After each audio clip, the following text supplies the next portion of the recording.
ہمیں معصیت اور رجال سے نکال کر ہمیں اپنے عوامر پر ثابت قدم فرما، ہمیں اپنی ذات کے ساتھ ذاتی تعلق نصیب فرما، اپنے وعیدوں کا خوف اپنے وعدوں کا شوق ہمارے دلوں میں پیدا فرما، ہمیں اپنی ذات کے ساتھ ذاتی تعلق نصیب فرما، اپنی ذات کا تاثر ہمارے دلوں میں پیدا فرما، اپنی توحید خالص کو ہمارے دلوں میں راسخ فرما۔ اے اللہ اپنے غیر کا تاثر امت کے دلوں سے نکال کر اپنے فرائض پر اپنے احکام پر امت کو مجتمع فرما۔ اے اللہ ایمان کا کمال ہمارے دلوں میں پیدا فرما، اے اللہ ایمان کا کمال ہمارے دلوں میں پیدا فرما، عالمی سطح پر امت مسلمہ کے دلوں سے اپنے غیر کا تاثر نکال کر اے اللہ کی توحید خالص کو امت کے دلوں میں راسخ فرما۔ اے اللہ اپنا تاثر امت کے دلوں میں پیدا فرما، اپنی وعیدوں کا خوف اپنے وعدوں کا شوق اور اس کی امیدیں امت کے دلوں میں پیدا فرما۔ یا اللہ اس دعوت کی نقل حضرت کے ذریعے اسے تیرے یہاں ایمان کہتے ہیں، اے اللہ جو ایمان صحابہ ہے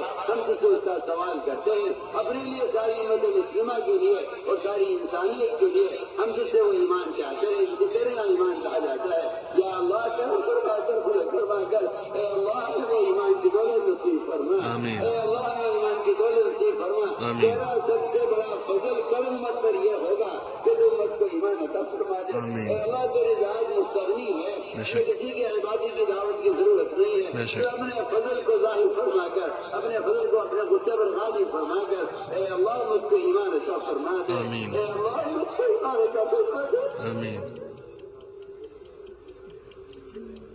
اے اللہ اگر یہ امت کفر کر رہی اور جہنم میں ڈال دی گئی، اے اللہ تیرا اس میں کوئی دفعہ نہیں،